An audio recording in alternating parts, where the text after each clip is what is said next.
marken bli tysta och så ska vi låta det här arrangemanget ta sin början. Jag har fått den stora äran att introducera den här dagen. Mitt namn är Andreas Haslop. Jag kommer från Iberust studieförbund. Och jag tänkte börja med att introducera studieförbundet något kort och sedan introducera vår medlemsorganisation Islamiska församlingen i Landskrona innan jag gör en kort introduktion till dagens föreläsning. Iberust studieförbund är som alla andra studieförbund ståendes på två ben. Alla studieförbund har ett ben som vänder sig inåt till sina medlemsorganisationer, de föreningar som utgör Iberust studieförbund. Vi arbetar nära dem, vi försöker lyfta upp dem och vi vill att så många muslimer som möjligt i denna staden kan vända sig till den islamiska församlingen i Landskrona och ta del av deras verksamheter. Så därför gör jag lite reklam för dem här. Iberust har också ett andra ben som vi står på. Det är benet som vänder sig mot allmänheten. Och det här är ett tydligt och jättefint exempel på vad Iberust stöder för verksamheter och vill att våra medlemsorganisationer ska göra i sina städer där de finns och verkar. Iberust har funnits i blott ett år och vi bildades och stod på självständiga ben år 2008 men har verkat sedan 2001.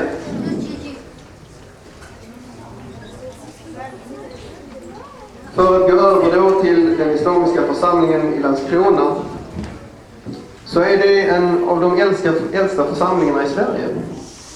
Redan 1982 bildades de och skapade sitt säte i Landskrona och stadigt vuxit därifrån.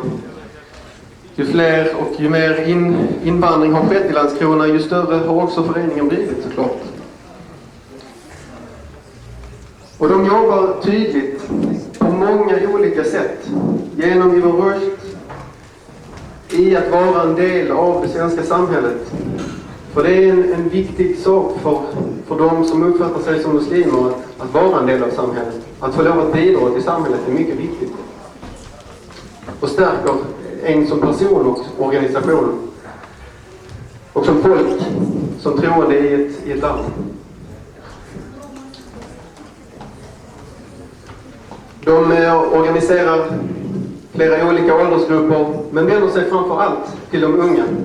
Precis som detta arrangemanget framför allt vänder sig till unga på glid då. Islam är en god och positiv kraft som vill och berör samhället på många sätt. Men för att gå över i del 3 av den här introduktionen. Den bilden vi har av islam idag på media, jag får den, ni får den och dagens talare fick den som ni, är en helt annan bild än vad han idag ska försöka förmedla till oss. Och det som Iberust och den islamiska församlingen i Landskrona står för. Det är inte konstigt att vi kan få den här bilden också. Därför att det är två sidor av ett mynt som verkar spela samma spel. Dels är där islams lackare som gör allt de kan för och samtidigt säger att de är muslimer. När de här två går hand i hand, då kan vi missa engelsklektionen.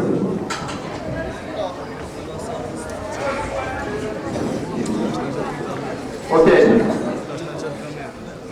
Då ber jag att få kalla upp på scenen Mutah Beale, a.k.a. Napoleon.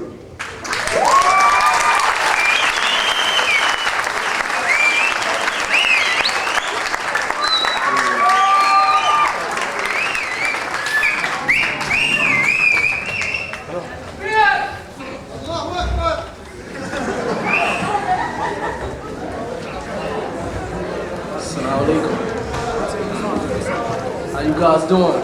Sweden, what's up? First of all, I just want to thank the people that invited me out here. I'd like to thank the people of Sweden. You guys seem like you some sweet people. and seemed like a very, very nice country. Basically, I'm here to give you guys a background on my life story, where I come from. I'm sure many of the people in here, they probably never heard of me before. Probably never even heard of Tupac. How many of y'all heard of Tupac?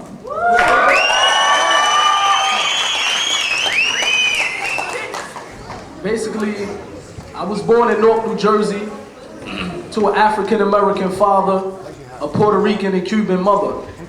At the age of 3, I witnessed both of my parents get killed in front of me. I also got shot in the foot during the murder of my parents. The people that killed my mother and father, they was very close to my family. I'm sure you guys heard of godparents out here. One of them was my so-called godfather. After the death of my father and mother, I had a 6-month-old brother in the house at the time, and I had a 4-year-old brother in the house at the time. Me and my brothers, we moved in the house of my grandparents. My grandparents, especially my grandmother, she was a very sweet person. She took me and my brothers in, she raised us. But in the house of my grandparents, it was a very packed house. We had a lot of aunties, uncles, cousins, to the point where it was about 7 of us sharing one bedroom between me, my brothers, and my cousins. So we never liked to stay in the house. Pretty much like most of the youth, you guys like to hang out on the corner, right? Yeah. So me and my brothers and my cousins, this is what we like to do. We like to just hang out on the block, kicking it, chilling, etc. But pretty soon, just hanging out on the corner, too much idle time on your hand, you're gonna get yourself in some trouble. At a very young age, my brothers and my cousins, they started to selling drugs. They turned to selling cocaine at a very young age. And I remember my cousin, they used to come in the house with a box full of money, drugs, guns, etc. And I started to like that lifestyle. So I decided that I will hit the block with them. I will go outside. You can hear me? Too loud? Oh, my man got to translate. Sorry about that. Go ahead. Så mina vänner, vid 3 års ålder så drabbades vår kära vän och bror Mutah Beale av något som ingen skulle vilja få. Hans föräldrar blev nedskjutna på öppen gata, själv skjuten i foten som 3-åring, kan ni tänka. Detta ledde till att hans farmor tog hand om honom, om han och hans bröder. Och de levde under knappa förhållanden i en alldeles för liten lägenhet. Sakta så växte de upp och de tyckte inte det var roligt att sitta i den här lilla lägenheten. Så de gav sig ut som alla andra och hängde på gatuhörnen. Och strax så kom någon i hans närhet i kontakt med droger. Det ledde till mycket pengar, det ledde till vapen. Och unga Wasim, han tog detta till sig och tyckte att det här var kanske någonting att hänga på. So I decided to follow the footsteps of my brothers and cousins, and I went outside, and this incident could have changed my life forever. I went outside and I decided to sell cocaine. The first day I went out on the block to try to sell drugs, I got arrested. I was about 10, 11 years old. The police called my grandparents. I got in trouble, and I told myself that day that I need to find another way to make some money. So I decided to write in raps. I decided to write music. Whatever I would see outside on my block, whether it was shooting, fighting, etc., I would go to my room and I would write a song about it. Så hans kusiner och bröder fick honom till att börja sälja kokain. När han var 10 år gammal så blev han tagen av polisen. Och detta var någonting som ändrade hans inriktning något. Han bestämde sig istället för att börja skriva om det han såg på gatan. Han bestämde sig för att göra rap av det han såg. Som en gatupoet. I had a childhood friend by the name of Yafeyo that I happened to lose contact with him, and I ran into his mother. And I asked his mother how was he doing, and his mother told me that Yafeyo, he moved to Atlanta, Georgia, and he's trying to pursue a career in the music industry. And he lived with his brother by the name of Tupac Shakur. So when she mentioned Tupac Shakur at this time, Tupac, he already released the album. He was a famous musician at this time. She said, a matter of fact, Tupac and Yafeyo, They would be on their way to New York City. Why don't you go visit them? The part of New Jersey I was from was about 30 minutes away from New York City on the train. So I was able to hop on the train and go visit, get acquainted with an old friend, Yafeo, and I was able to meet. Så han blev strax introducerad av hans vän Yafeo till en vän till honom, Tupac. Han fick veta att Tupac var på väg till staden där han bodde och det var bara 30 minuter bort. Så det var ett lysande tillfälle att träffa denna man. So I hopped on the train, went to New York City, and the first time that I met Tupac, I was surprised because the media, they portrayed him as this wild, wild gangster. So I expected him to walk into the hotel room and he would bring a party with him. I expected him to be very wild. But when Tupac walked into the room, he was very calm, he was very humble, very soft-spoken. And Tupac told me, he said, I heard that you witnessed your mother and father get murdered in front of you. Can you please tell me the story? So when I start to relay the story to Tupac, he started to cry. So I was surprised that this was a gangster rapper who makes songs about this type of stuff. I was surprised to see him crying over the story of the death of my parents. Tupac said, I want to put a rap group together and I want you to be part of that rap group. Redan vid hans första möte med Tupac så visade sig Tupac vara en helt annan än den han föreställde sig. Han föreställde sig en man som var ganska vild, drog med sig ett party efter varje spelning. Han hade redan släppt en skiva vid det laget när Mutah åkte och hälsade på honom. Men det första som händer är att Tupac ber honom att berätta om berättelsen när hans föräldrar blev mördade.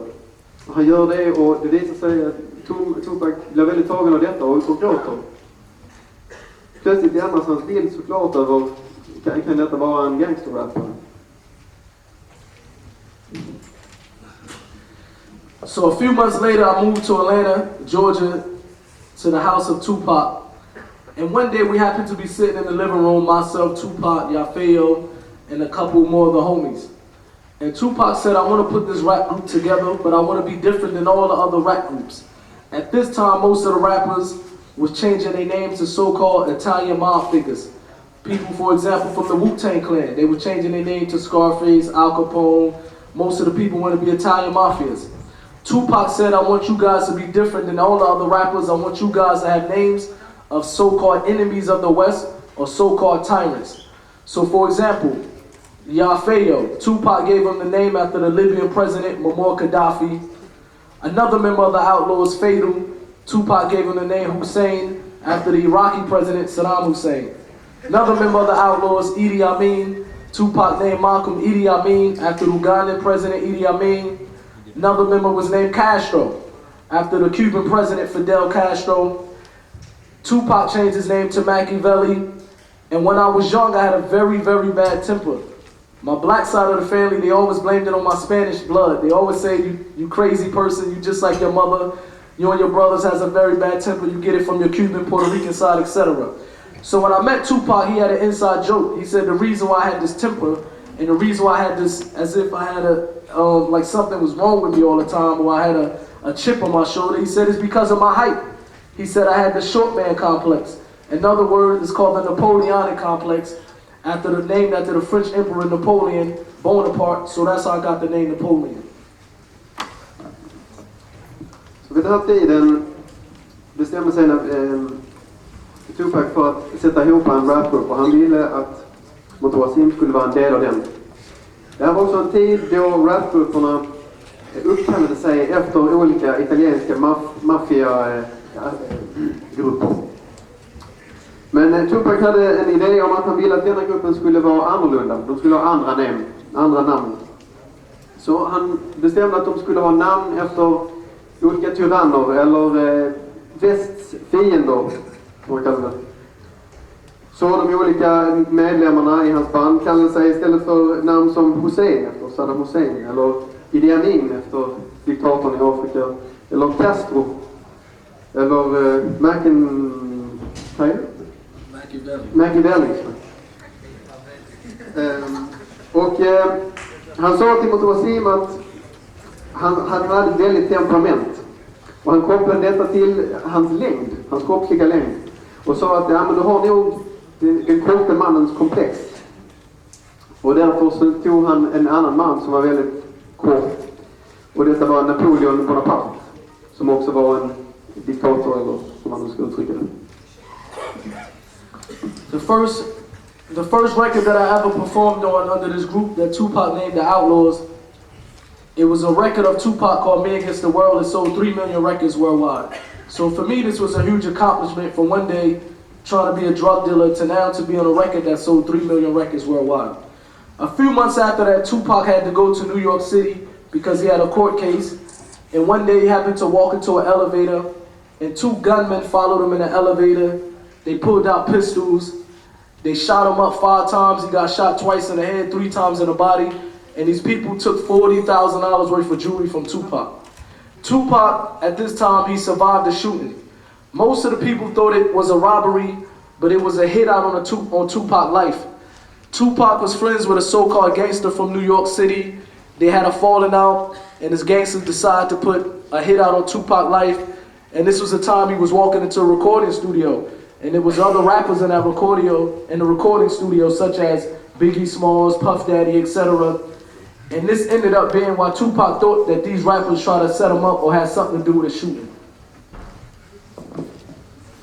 Så en bit in i karriären blir Tupac får ett försök mot sitt liv. Han blev skjuten överallt i kroppen och rånad på smycken värt $40,000. Vid detta tillfälle var han på väg in till sin inspelningsstudio. Och det var många andra rapgrupper som spelade in i denna studio förstås. Så Tupac trodde genast att det var någon av dessa rapgrupper som hade försökt få hans liv, ta hans liv.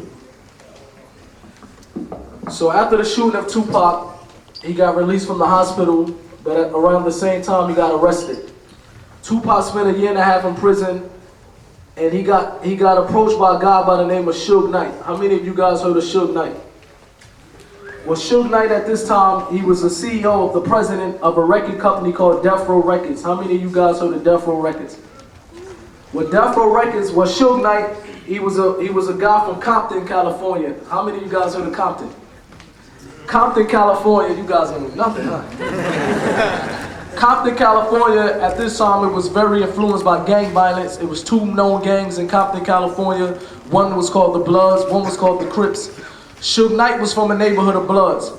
But he got educated and he started a record company, and the first artist that he ever put out was a rap artist by the name of Dr. Dre. And the second artist that Suge Knight released was a rap artist by Snoop Dogg. How many of you guys heard of Snoop Dogg and Dr. Dre? You guys know something out here.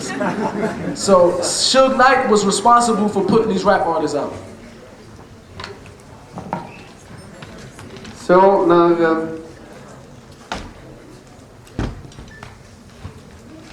Tupac kommer ut ur sjukhuset sätts han genast i fängelset och spenderar 1,5 år där. Väl ute träffar han ett möte med en man som heter Suge Knight. Denne man är